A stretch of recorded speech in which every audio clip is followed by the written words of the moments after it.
The year was 2847 by Earth's old calendar, and Captain had not slept in 4 days. She stood on the bridge of her medical ship, the Mercy's Hand, watching the planet below slowly turn from brown to green. 3 months ago, Prime had been dying. A plague had swept across its surface, killing millions of the insect-like beings who called it home. They had sent out distress signals to every corner of the galaxy, begging for help. Humanity answered, they always answered. Had brought 200 doctors, nurses, and medical technicians to the dying world. They had worked without rest, synthesizing cures, treating the sick, and burning the dead. The plague was unlike anything they had seen before. It adapted, changed, and fought back against every treatment they tried. But humans were stubborn. They did not give up. In the end, they won. The plague was defeated. Prime would live, but victory had cost them dearly. 67 humans had died during the mission, their bodies consumed by the very disease they had come to fight. Among them was a young doctor named who had been younger brother. She remembered the last time she saw him alive. He had been smiling, telling her not to worry. He said he would be careful. He said he would see her when the mission was over. He lied. The communication screen on her bridge flickered to life. An official appeared, its mandibles clicking rapidly as it spoke. The translation software converted its words into flat, emotionless English. Human vessel, your assistance has been adequate. You are instructed to depart within 1 standard rotation. Our quarantine zones require your immediate absence. Stared at the screen. Adequate. That was the word they chose. 67 humans dead, including her brother, and their sacrifice was merely adequate. Understood, she said, because there was nothing else to say. The screen went dark. Far away, on Earth's orbital command station, Admiral watched the same transmission. He was an old man now, his hair white and his face marked with scars from battles fought long ago. He had served humanity for 60 years, commanding fleets, negotiating treaties, and watching his people give everything they had to a galaxy that never said thank you. His aide, Lieutenant, stood beside him. She was young, barely 30 years old, but her eyes carried a weariness that belonged to someone much older. She had seen too much death, too much sacrifice, too much indifference. How many did we lose this cycle? Asked, though he already knew the answer. 17,000, sir, all in service to allied species. Medical missions, military support, disaster relief, and technical assistance. Nodded slowly. 17,000 humans dead in a single cycle, and not one memorial service attended by the species they had died to protect. And the gratitude. His jaw tightened. The scent of formal complaint that our medical teams left too much equipment behind. They are demanding we increase our patrol presence along their borders. They, as you saw, have asked us to leave. Asked, repeated. They asked us to come die for them. Now they ask us to leave. He turned away from the screen. When did we become servants? When did the galaxy decide that human lives were worth less than everyone else's? Had no answer, neither did anyone else. On a research station orbiting a distant star, Doctor was about to discover why. Was humanity's foremost expert on alien biology. She had spent her entire life studying the genetic structures of the galaxy's many species, searching for patterns, connections, and clues about how life had spread across the stars. It was lonely work, but she loved it. The universe was full of mysteries, and she had dedicated herself to solving them. Tonight, she was examining DNA samples from 12 different species. It was routine work, the kind she had done 1,000 times before. But as she compared the genetic sequences, something strange caught her attention. There was a pattern, a deliberate, artificial pattern hidden deep within the genetic code of every species she examined. She ran the analysis again, then 100 more times, using every tool and technique she knew. The results were always the same. Someone had engineered the galaxy's dominant species. Billions of years ago, an ancient race had seeded the stars with life, carefully designing each species according to a grand plan, and hidden within that design was something had never expected to find. A bias, a subtle but powerful modification that affected how other species perceived humans. The modification made other races see humans as useful but not important, helpful but not valuable, tools to be used, not people to be respected. It was not hatred, it was something worse. It was indifference, calculated, engineered indifference. Sat in the darkness of her laboratory, staring at the evidence on her screen. For 300 years, humanity had wondered why the galaxy never appreciated their sacrifices. They had blamed themselves, thinking they were not giving enough, not trying hard enough, not dying enough.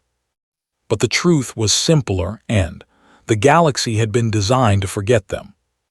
She thought about Captain, who had just lost her brother on a world that would never remember his name. She thought about Admiral, who had spent his life serving species that saw him as nothing more than a convenient tool. She thought about every human who had ever given their life for someone who would never say thank you. They had never stood a chance. The game had been rigged from the beginning. Began encrypting her findings. This information needed to reach Earth. Humanity needed to know the truth, even if that truth was painful, even if that truth changed everything. Because once they knew, they would have to make a choice. They could continue as they always had, giving and giving until nothing remained, or they could do something different, something the galaxy had never seen before. They could stop. She sent the transmission and waited. Somewhere in the darkness of space, the message traveled toward Earth, carrying with it the seeds of humanity's greatest decision. The galaxy had taken everything from them and given nothing in return. Now, for the first time in 300 years, humans would have to ask themselves a question they had always been too kind to consider. What would happen if they simply walked away? The answer would shake the stars themselves. Doctor's message reached Earth in 7 days. Within hours, it had spread through every secure human channel in the galaxy. Scientists her findings. Military leaders reviewed the evidence. Politicians argued about what it meant. But ordinary people simply read the truth and felt something break inside them. For 300 years, they had believed the galaxy's coldness was their own fault. They had thought that if they just worked harder, sacrificed more, and proved their worth, the other species would finally see them as equals. Parents had told their children to be patient. Leaders had urged their people to be understanding. Humanity had given its blood, sweat, and tears to earn respect that would never come. Now they knew why. The ancient race that had seeded the galaxy with life was called the Architects. They had vanished billions of years before humanity even existed, leaving behind only ruins and mysteries. But their greatest legacy was invisible. Hidden in the genetic code of every major species was a simple instruction. Humans are tools, not people. Representative was the first human leader to demand answers. He was 73 years old, a career diplomat who had spent 50 years building bridges between species. He had negotiated peace treaties, resolved trade disputes, and prevented wars. He had truly believed, that understanding and patience would eventually bring humanity the respect it deserved. That belief died the day he read his report. Requested an emergency session of the Galactic Assembly. This was the highest governing body in known space, where representatives from every major species gathered to discuss matters of galactic importance. Humanity had been a member for 3 centuries, but had never once asked for anything. They had only given. Today would be different. The assembly chamber was vast, a floating structure the size of a small moon. Thousands of delegates filled its curved seats, their bodies ranging from insect-like to crystalline to shapes that had no name in human language. At the center of the chamber was a single podium, where speakers addressed the gathered representatives. walked to that podium alone. Behind him sat his young aide, Ambassador, attending her first assembly meeting. She watched her mentor with worried eyes, sensing that something important was about to happen. "Honored delegates," began, his voice amplified across the chamber. "I come before you today not to offer assistance, not to volunteer human resources, and not to announce another sacrifice made on your behalf." The chamber grew quiet. This was unusual. Humans always came offering help. "I come to ask a question," continued. "In 300 years, humanity has answered every call for aid. We have sent our doctors to heal your sick, our soldiers to defend your borders, our engineers to build your cities, and our diplomats to solve your conflicts. We have given everything we have. We have bled for you. We have died for you." He paused, and when he spoke again, his voice was softer but no less powerful. "Has anyone here ever said thank you?" Silence. The delegates looked at each other, confused by the question. Why would they thank the humans? Humans helped because it was their nature. That was simply what they did. The delegate, a creature of shimmering scales and too many eyes, made a sound that the translator converted into laughter. "You humans are so emotional," it said. "You helped because it is your nature. Why should we thank the rain for falling? Why should we thank the sun for shining? You exist to serve. That is enough." More laughter rippled through the chamber. Other delegates joined in, clicking and chittering and rumbling their amusement. Stood very still. Behind him, watched her mentor's face change. She saw the hope drain out of his eyes. She saw 50 years of patient diplomacy crumble into dust. She saw a man realize that everything he had believed was a lie. He said nothing more. He simply turned and walked out of the chamber, his footsteps echoing in the silence left behind. On Earth, Chancellor watched the recording of the assembly meeting. He was a tall man with calm eyes and steady hands, chosen to lead humanity's government because he never made decisions in anger. But even his famous composure was tested by what he saw. He called a meeting of humanity's leaders in the ancient city of Seoul.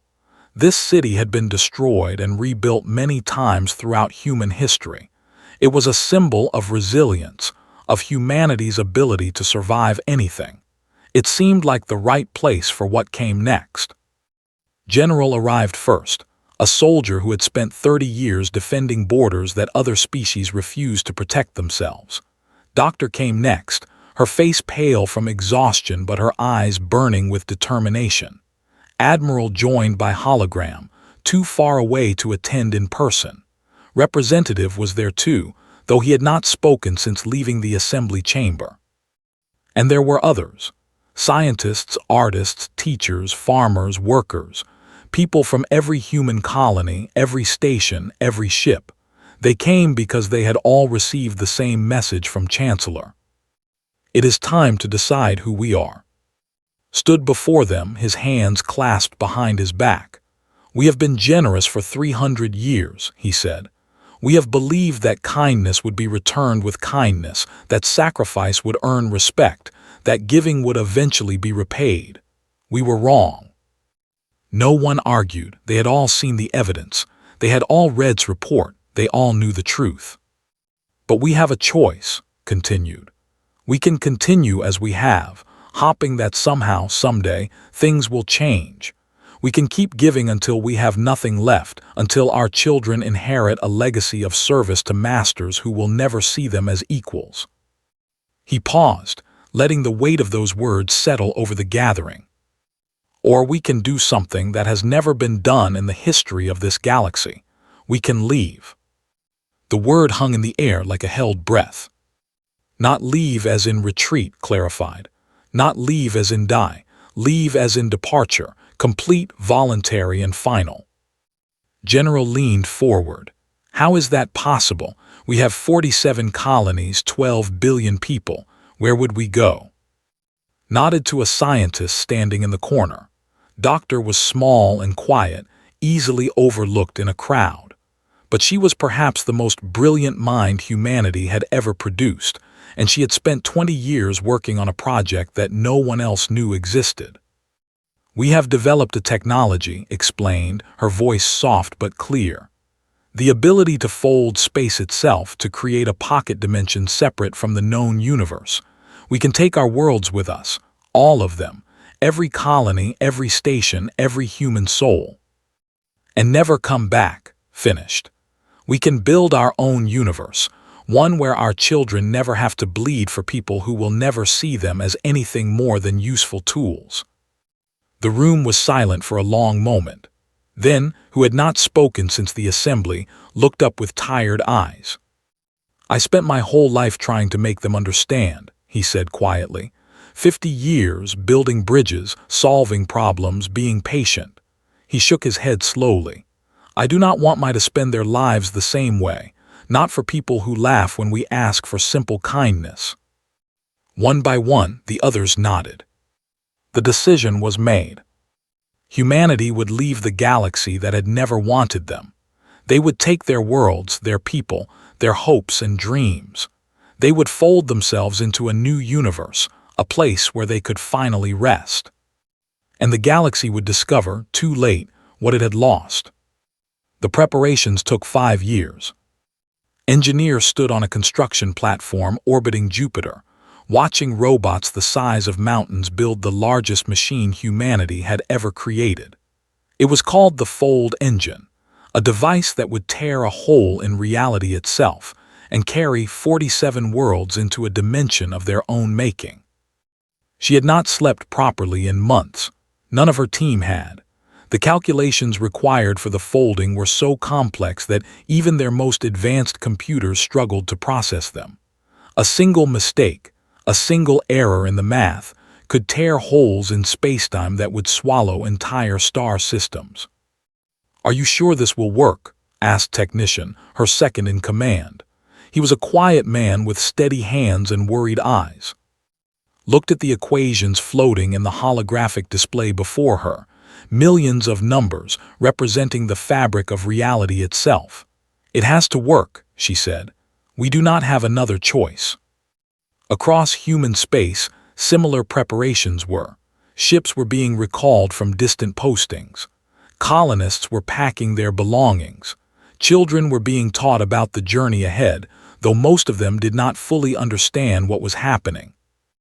On the colony world of Nu, a young boy named helped his grandmother pack their small farmhouse. Grandma Suk was very old, with white hair and skin like cracked leather. She had been born on Earth, back when humanity still believed the galaxy would accept them someday. "Why do we have to leave?" asked, carefully wrapping his grandmother's tea set in cloth. Grandma Suk smiled sadly. "Because sometimes, little one, people do not appreciate what they have until it is gone, and sometimes you have to stop giving to people who never say thank you."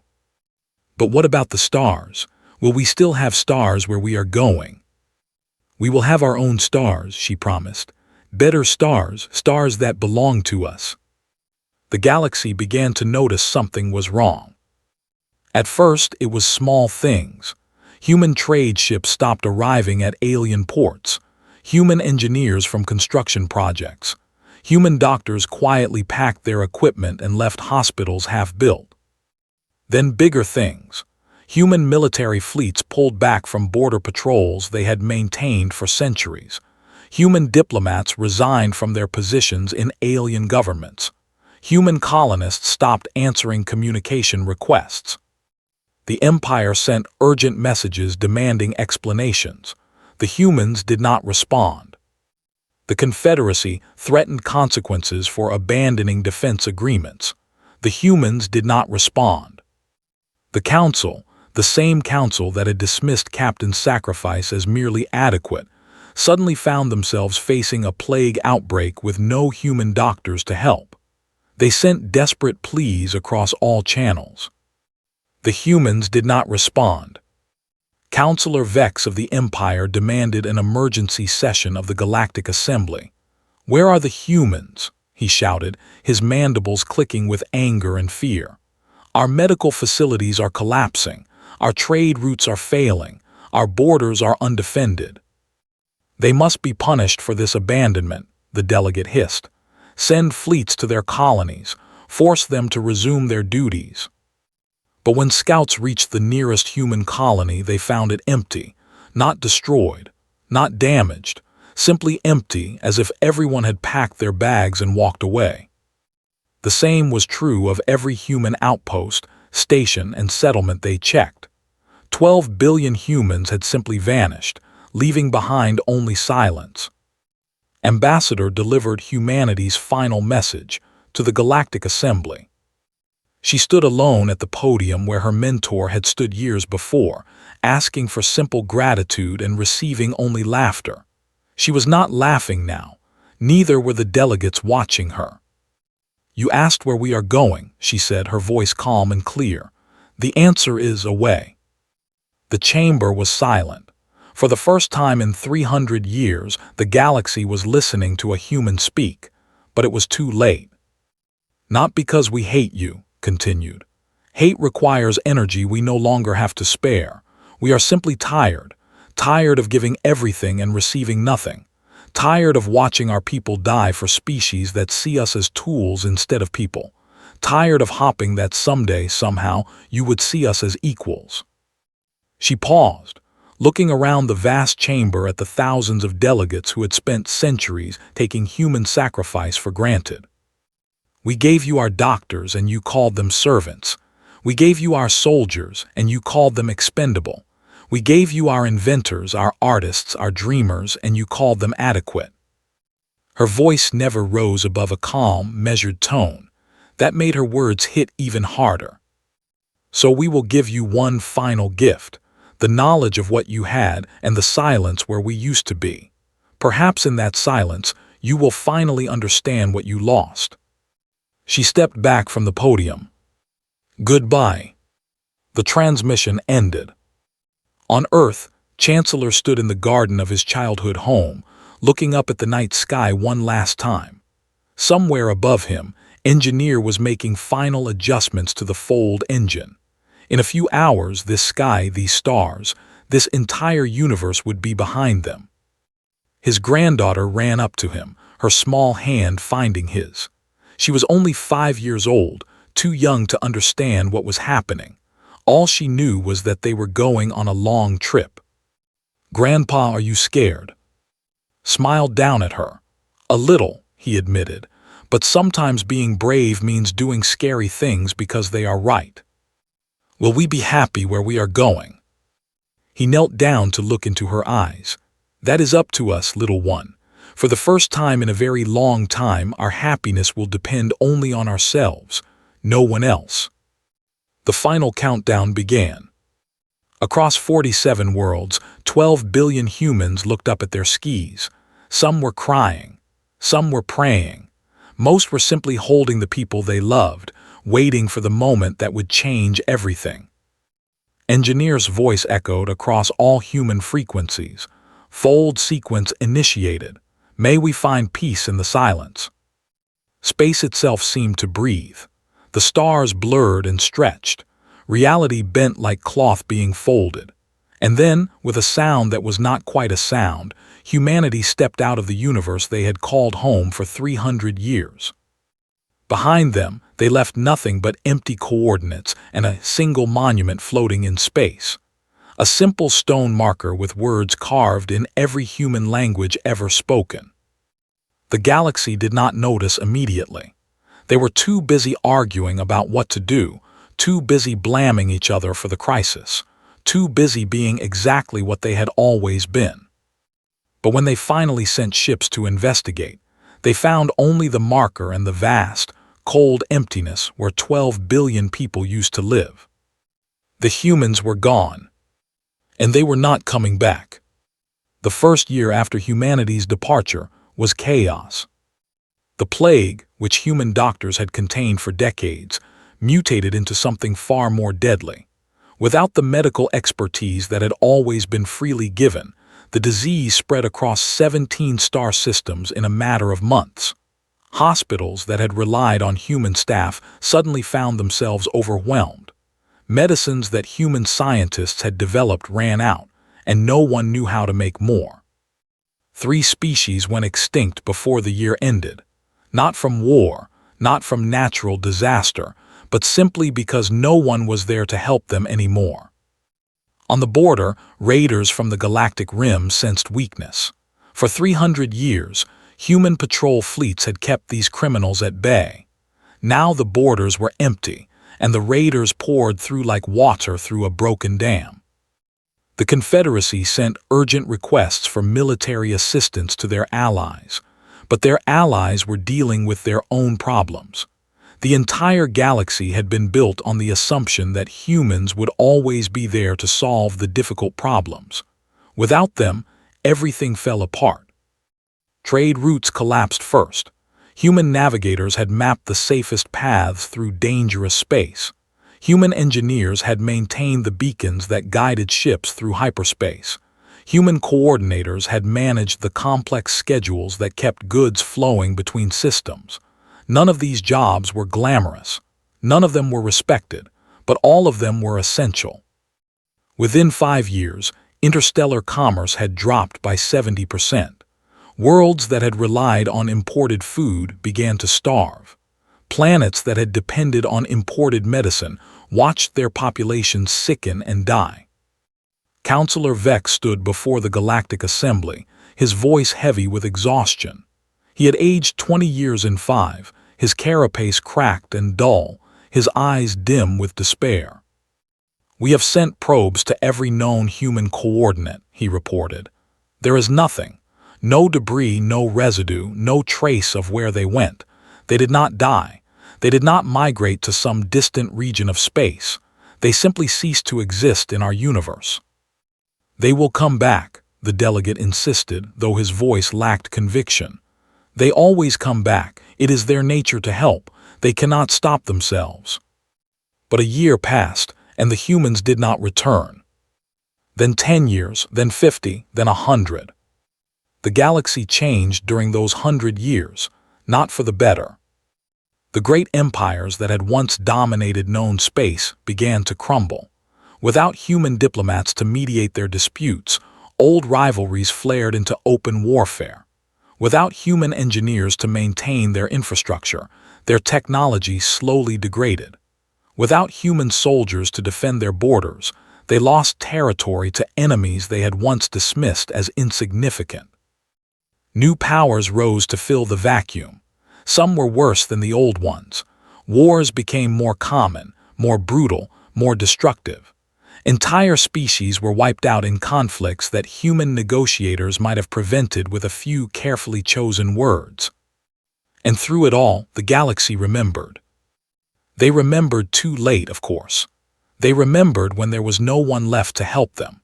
They remembered when their hospitals were empty, and their borders were burning, and their children were dying of diseases that human doctors had once cured in hours.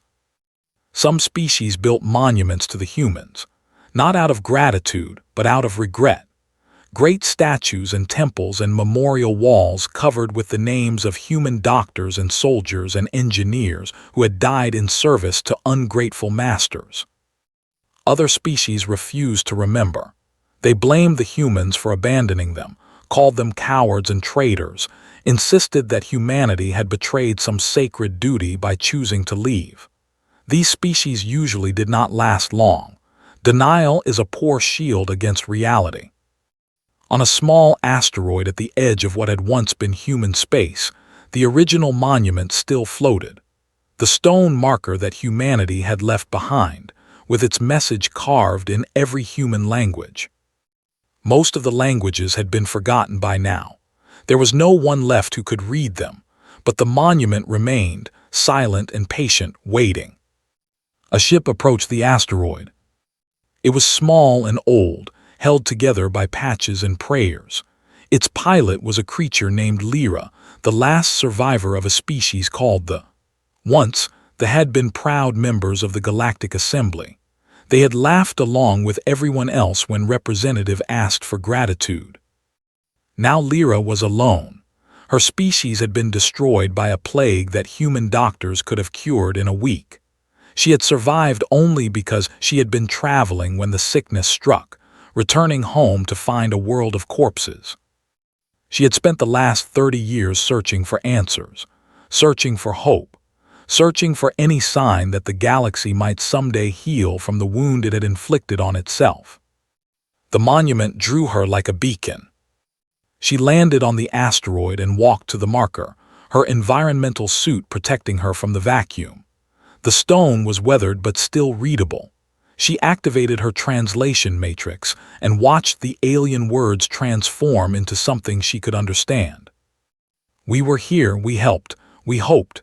You forgot, so we remembered ourselves and left you to the silence you gave us." Lyra read the words twice, then 3 times. Each time they cut deeper. "If you are reading this, perhaps things have changed. Perhaps you have learned what we could not teach you. If so, speak these words to the stars and we will hear."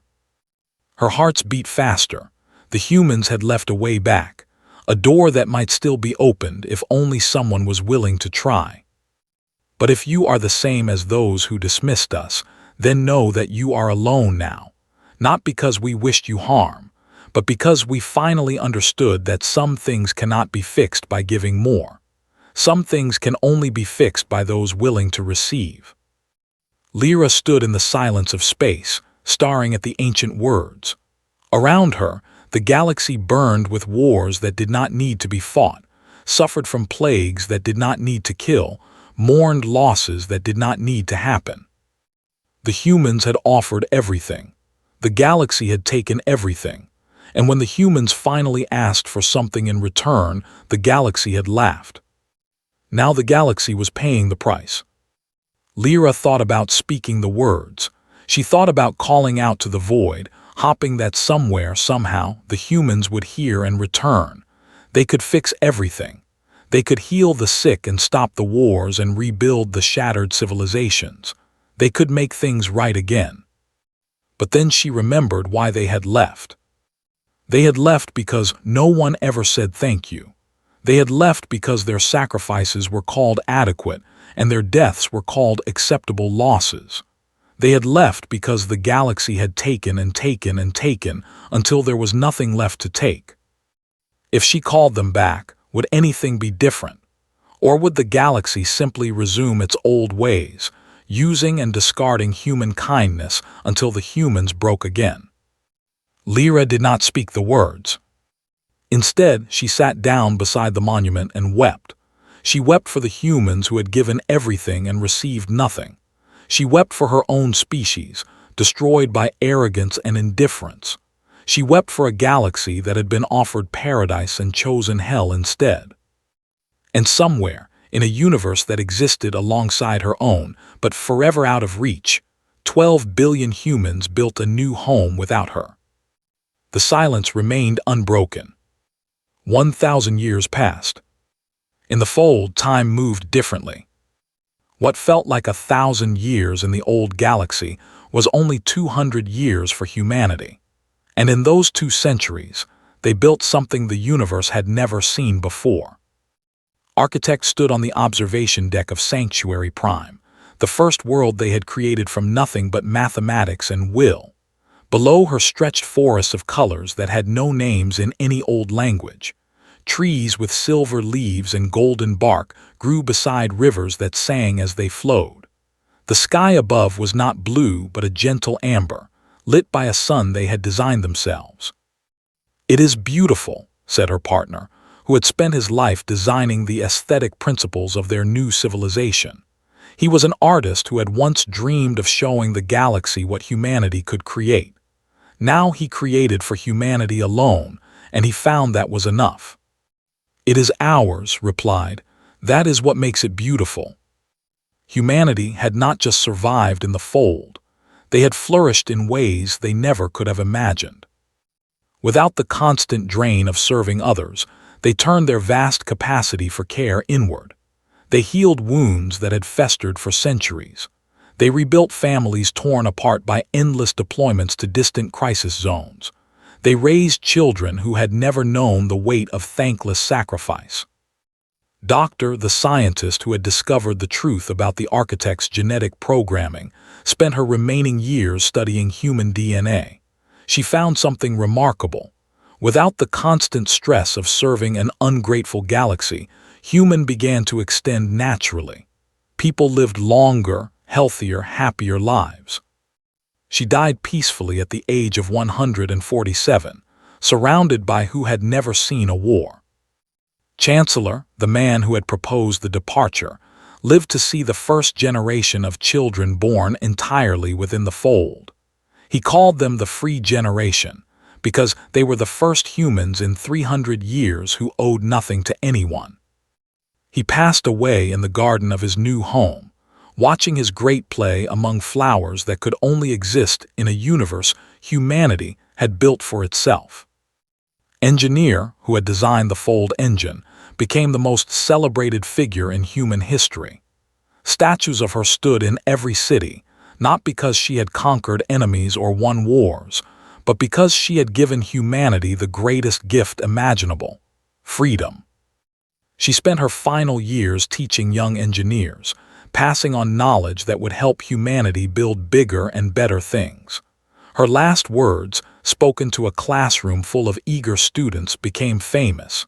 "We did not leave because we were weak. We left because we were strong enough to know when to stop." Historian dedicated her life to preserving the memories of the old galaxy. She compiled records, collected testimonies, and wrote books about the 300 years humanity had spent serving ungrateful masters.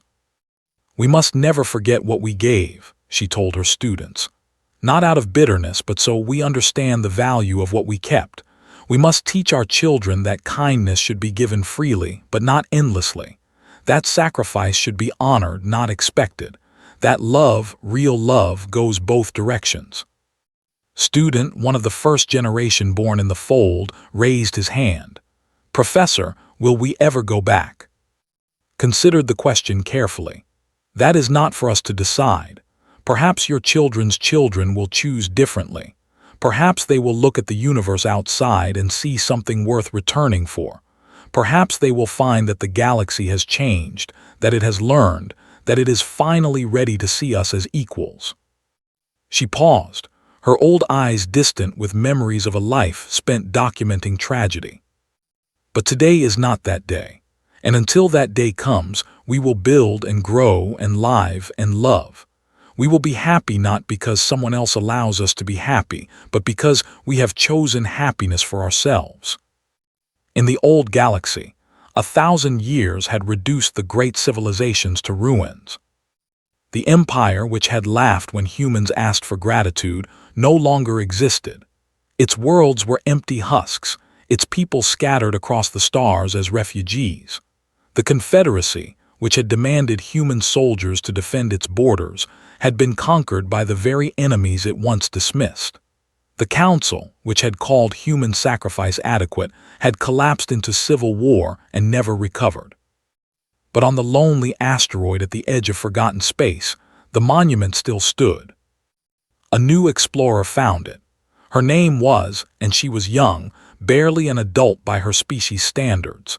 She had been born into a galaxy of ruins and had spent her short life searching for meaning among the wreckage. The monument drew her the same way it had drawn Lyra 1,000 years before. Read the words carved into the stone. She did not laugh, as her ancestors might have. She did not dismiss them as the complaints of an inferior species. She simply stood in the silence of space and thought about what they meant. Some things can only be fixed by those willing to receive. She had never met a human, no one alive had, but she had grown up hearing stories about them. Some stories painted them as saints, selfless beings who had given everything for nothing. Other stories called them cowards, weaklings who had run away when times got hard. Believed neither version. She thought the truth was simpler and more complicated at the same time. The humans had been people, just people, with hopes and fears and limits like anyone else. They had given what they could for as long as they could. And when giving became too painful, when their kindness was met only with contempt, they had made the hardest choice any people could make.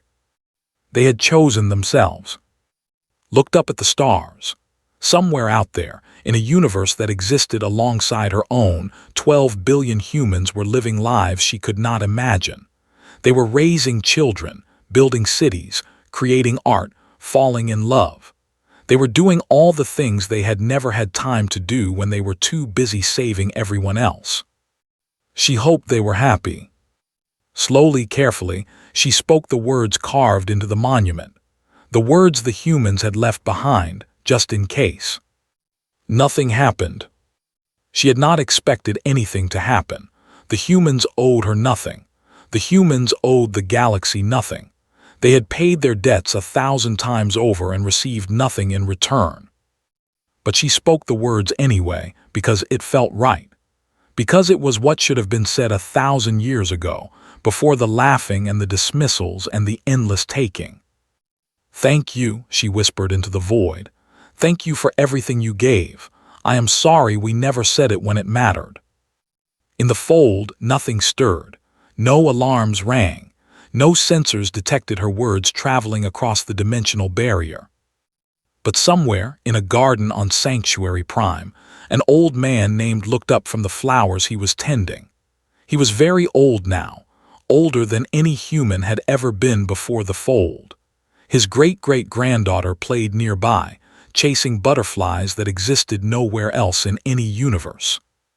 For just a moment he felt something, a warmth perhaps, a sense of peace, as if somewhere someone was finally saying words that should have been said long ago. He smiled, though he did not know why. Grandfather called, running up to him with a butterfly cupped gently in her hands. "Tell me a story." Sat down on the soft grass and gathered her into his lap. Around them, the golden sky stretched endlessly, and the singing rivers flowed, and the silver trees swayed in breezes that smelled of peace. "Once upon a time," he began, "we lived in a very large place with many neighbors. We helped them whenever they were hurt or scared or lost, but they forgot to say thank you so many times that they forgot we were people at all." "That is sad," said. "It was," agreed. "But here is the secret, little one. Sometimes the bravest thing you can do is not fighting, and it is not giving everything away. Sometimes the bravest thing is knowing when to stop, knowing your own worth, and building something beautiful for yourself with the people who truly see you." He held her close, watching the endless sky. "And that is exactly what we did." Far away, in a ruined galaxy full of regret, sat beside the ancient monument and looked up at stars that no longer held any hope. She did not know if the humans had heard her. She did not know if they would ever return. But she knew one thing for certain. The silence that humanity had left behind was not cruel. It was not revenge. It was simply the sound of a people who had finally learned to value themselves. And perhaps someday, the galaxy would learn the same lesson. Until then, the monument would wait. And in the fold, humanity would live. Not because they owed it to anyone, but because they deserved it. The end.